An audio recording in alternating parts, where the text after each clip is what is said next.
Olá, querido irmão, querida irmã em Cristo, bem-vindo a este momento de mensagem segundo a Palavra de Deus, da Igreja Evangélica Luterana do Brasil, da Paróquia São Paulo, de Planalto, Paraná.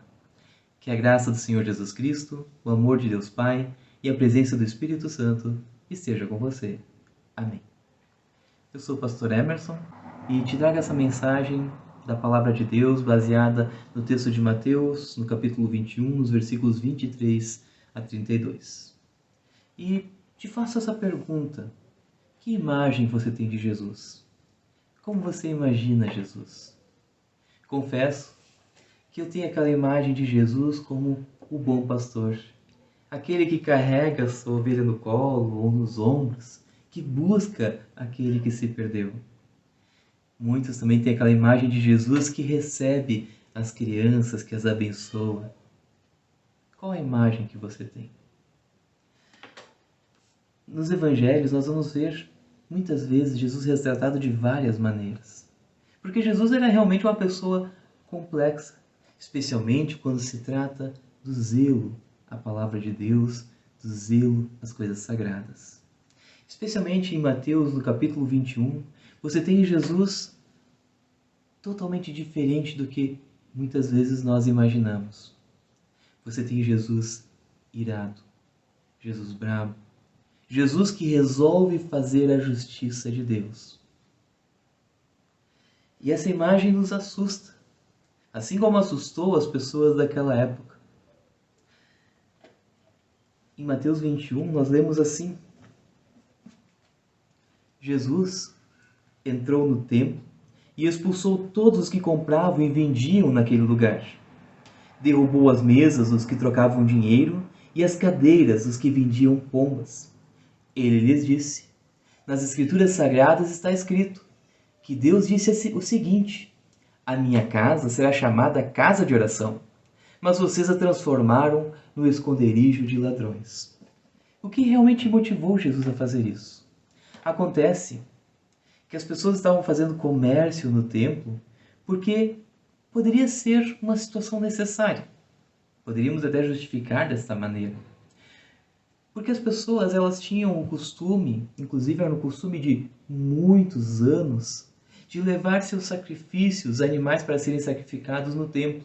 Algumas pessoas levavam pombas, outros levavam ovelhas, outros levavam touros, para que fossem mortos e sacrificados a Deus, como símbolo do perdão dos pecados. Assim também, quando as pessoas vinham de muito longe, mas não tinham os animais, não conseguiam carregar os animais, eles iam lá e compravam. Só que havia um problema. As pessoas, elas muitas vezes tinham o dinheiro da sua própria terra. O dinheiro, daquela terra, que muitas vezes tinha a face do seu rei, a face do imperador desenhada. E esse dinheiro não poderia ser usado no templo, porque lá no Antigo Testamento, especialmente em Êxodo e Deuteronômios, Deus diz que não se deve fazer imagens de escultura, nem com a cara das pessoas e nem com a cara de animais ou qualquer outra coisa. Então você tem um problema. As pessoas então iam para o templo, levavam seu dinheiro para comprar suas ofertas ou mesmo para dar de ofertas, mas precisavam trocar esse dinheiro por um dinheiro que elas poderiam usar, um dinheiro que seria específico para usar naquele lugar. E muitas pessoas se aproveitaram disso. Vendedores e cambistas, pessoas que trocam dinheiro.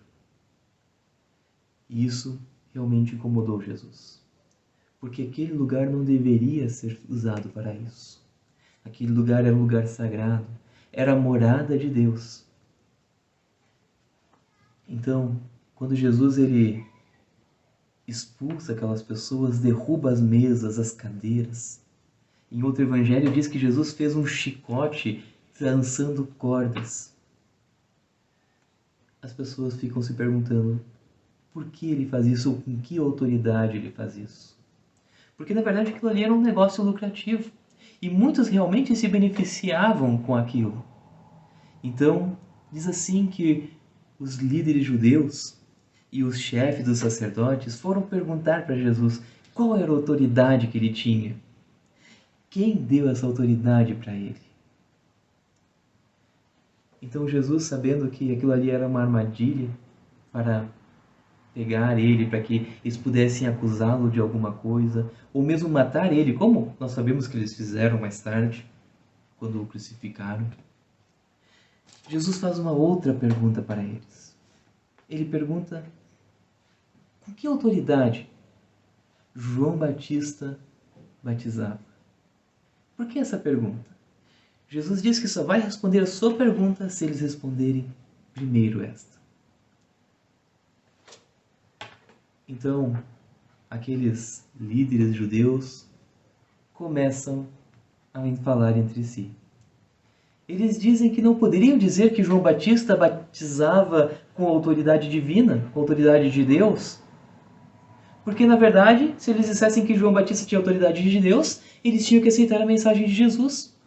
Porque João Batista foi aquele que disse: eis o Cordeiro de Deus que tira o pecado do mundo. Aquele que ele disse que não tem nem autoridade para desamarrar as correias das suas sandálias. E se eles dissessem que ele tinha essa autoridade, tinham que aceitar a autoridade de Jesus. Mas eles não podiam fazer isso. Não podiam aceitar Jesus. O coração deles estava fechado para isso. E por outro lado, se dissessem que a autoridade de João Batista era apenas uma autoridade humana das pessoas, trariam a ira do povo sobre eles. E como líderes, como políticos, eles não poderiam fazer isso, não poderiam perder o seu prestígio. Poderiam realmente, inclusive, sofrer por causa disso. Então eles optam pela resposta que Jesus já esperava. Eles dizem: nós não sabemos. Mas com certeza eles sabiam, eles tinham sua própria opinião. Então Jesus conta uma história para eles. Ele conta a história deste pai que tinha 2 filhos. Ele tinha um filho mais velho e um filho mais novo.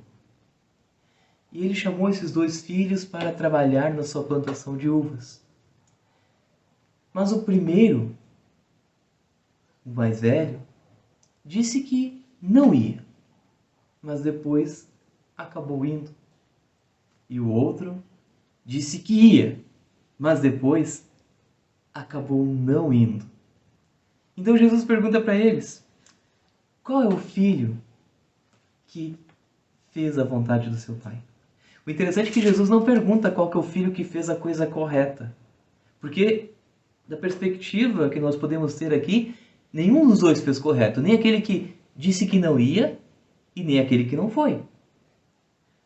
Os 2 erraram.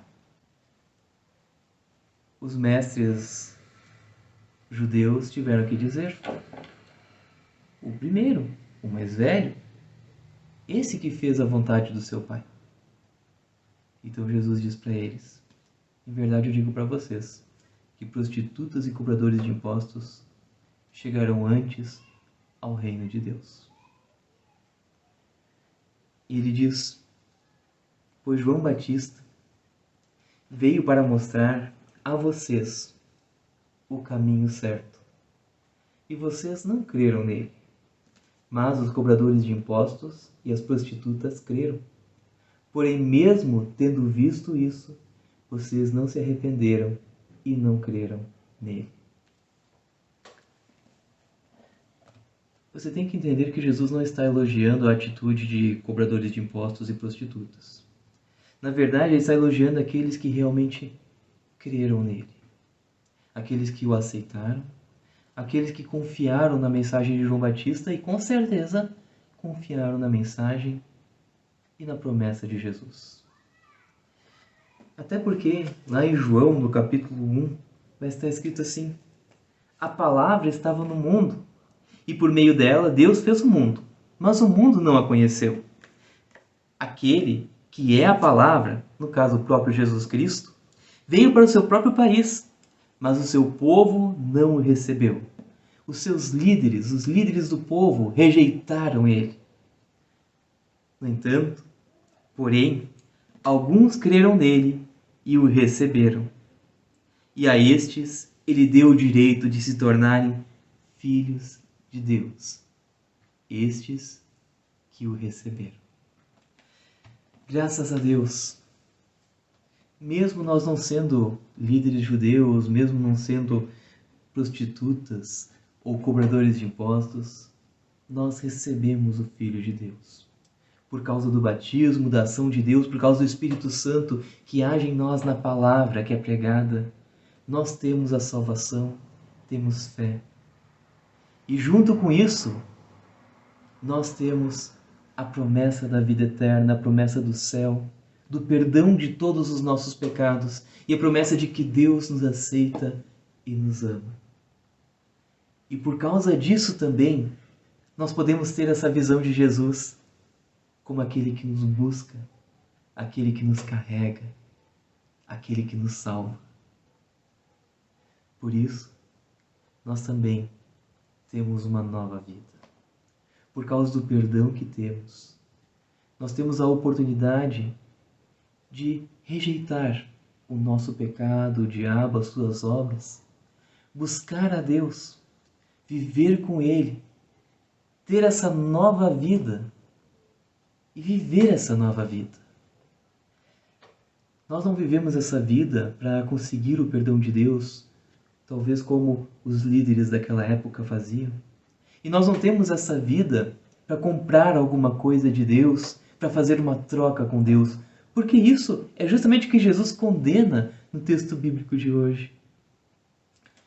Mas Jesus nos dá uma nova vida, mas uma vida de perdão, uma vida de amor. Somos chamados a cada dia para viver no seu amor, buscar fazer a sua vontade, até porque nós sabemos que é muito melhor viver assim, é muito melhor estar com Deus. Querido irmão, querida irmã, cheguemos diante de nosso Deus em oração. Ó amado Pai, muito obrigado porque Tu enviou Teu Filho para ser nosso Salvador. Muito obrigado porque, por causa do Teu grande amor, por causa do Espírito Santo que age em nossa vida, nós podemos crer, encontrar nele perdão dos pecados e ter nossa vida purificada. Senhor, nos ajude a vivermos fazendo a Tua vontade. Nos ajude a vivermos no Teu caminho, Te servindo em nossa igreja, em nosso lar e na sociedade. E assim também, através de nossas palavras e ações, que o Teu nome seja engrandecido e a salvação de Cristo seja conhecida. Em nome de Jesus Cristo, Teu Filho, nosso Salvador. Amém.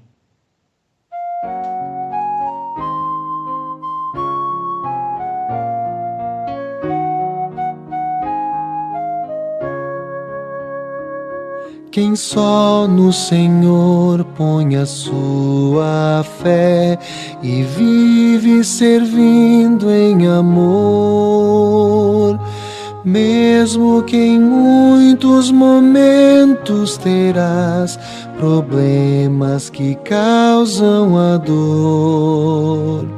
É nestes momentos que a sua fé dará provas de existir, pois soluções o Senhor mostrará que ainda existem aqui. Confia em Deus, pois é o Senhor que sempre conosco está. Confia em Deus, pois é o Senhor que sempre conosco está. Em muitos momentos nós vamos ter a ideia de que tudo é mal. Muitos amigos já não mais serão fiéis companheiros aqui. É nesses momentos de vida assim podemos nos desesperar. Mas numa coisa podemos ter fé, que Deus não irá nos deixar. Confia em Deus, pois é o Senhor que sempre conosco está. Confia em Deus, pois é o Senhor que sempre conosco está.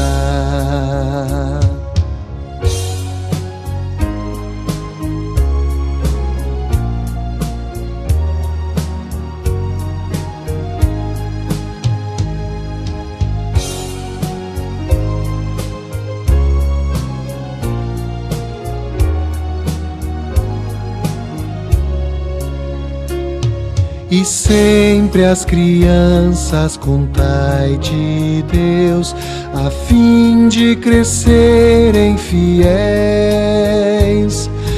Nunca temendo a verdade falai, que Deus ama todos igual.